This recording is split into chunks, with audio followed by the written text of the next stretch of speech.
In the wine industry, red wines are considered the ugly stepsisters of dry red wines. Given this challenge, what is the best tasting sweet red wine? And where can you find sweet red wines? Well, stick around, you're about to find out.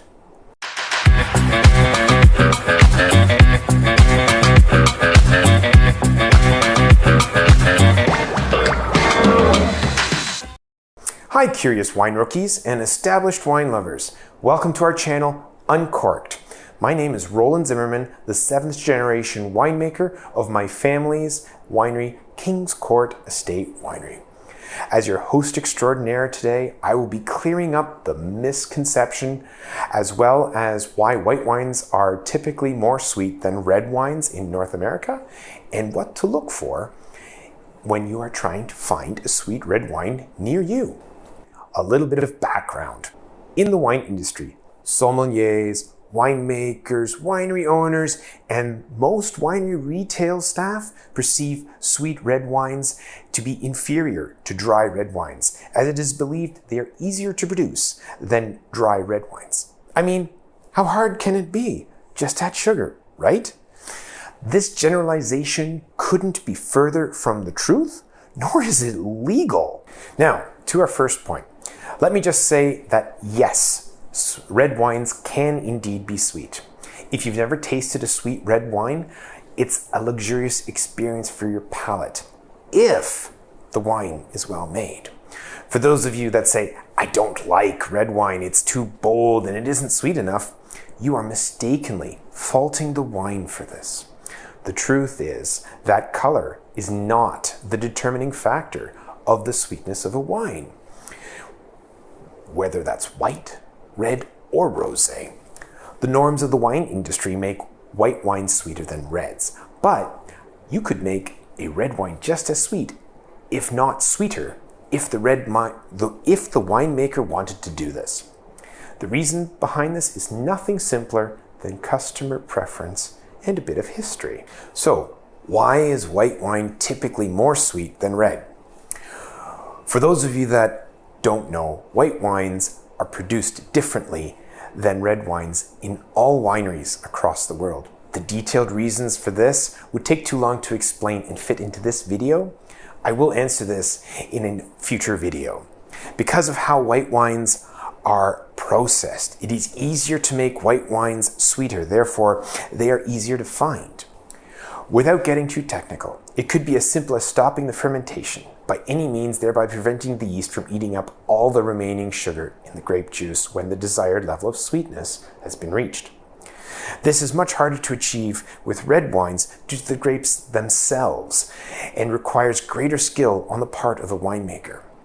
Another reason is how late the grapes are harvested, which normally results in higher sugars in the juice.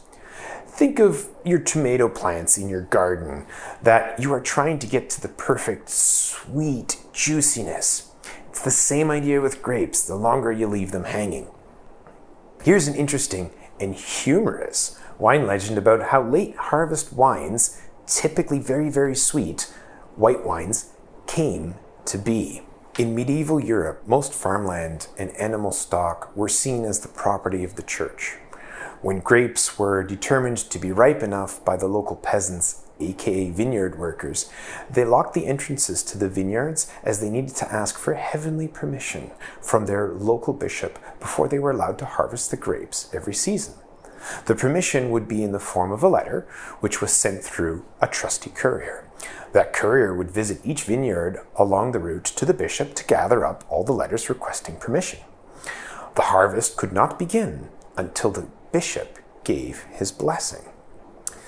The legend itself centers around one courier who would get thirsty from the long journey and stopped at every inn to have a drink to quench his thirst, which would lead to another drink and then to another drink. In fact, he did this every day, so the journey that should have taken 2 days took 2 weeks. Meanwhile, the peasants worried that they would never be able to harvest their grapes and possibly lose their crop. Finally, the blessing came back from the bishop, and the grapes were harvested. What came out of that press was the sweetest juice anyone had ever tried before. So it was called late harvest, as it was harvested much later than traditionally. Due to the high sugar of the juice, the yeast couldn't eat all the sugar and eventually gave up. Once the finished wine was tasted, it was again the sweetest wine they had ever tasted. Think of it like waiting until bananas are almost rotten before you make banana bread with them. To make wine sweeter, you need to let the grapes hang on the vine for a while longer.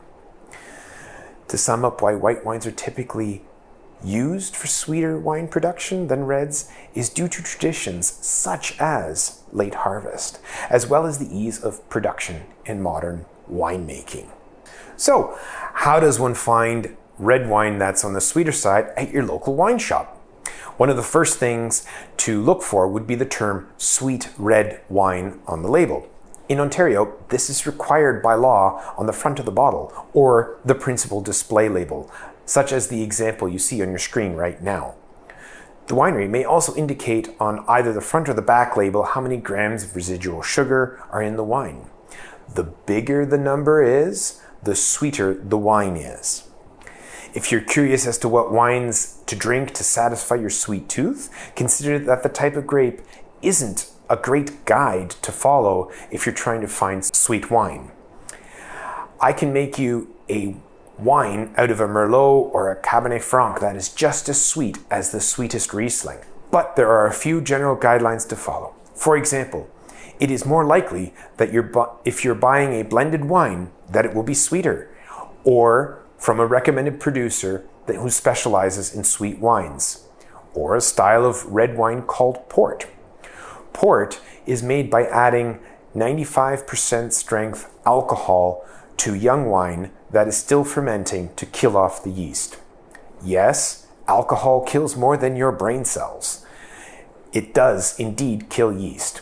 More on that in another video. In the US, the Concord grape is frequently used to make sweet red wines from. In Germany or in Europe, and if you can find them here in North America, the Dornfelder grape is often made into a sweet red wine. From our own vineyard and winery, we have a few sweet reds, one being our Vintner's Choice Red, which is back sweetened with a Cabernet Franc Icewine.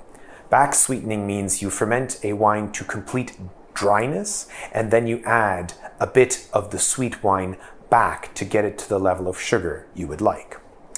This particular wine is our medium sweet red. We also have a low sweet red wine or lower sugar red wine called Black Knight. That is very much an everyday drinking wine for many of our clients. The grandest sugar daddy of sweet red wines, however, is Icewine.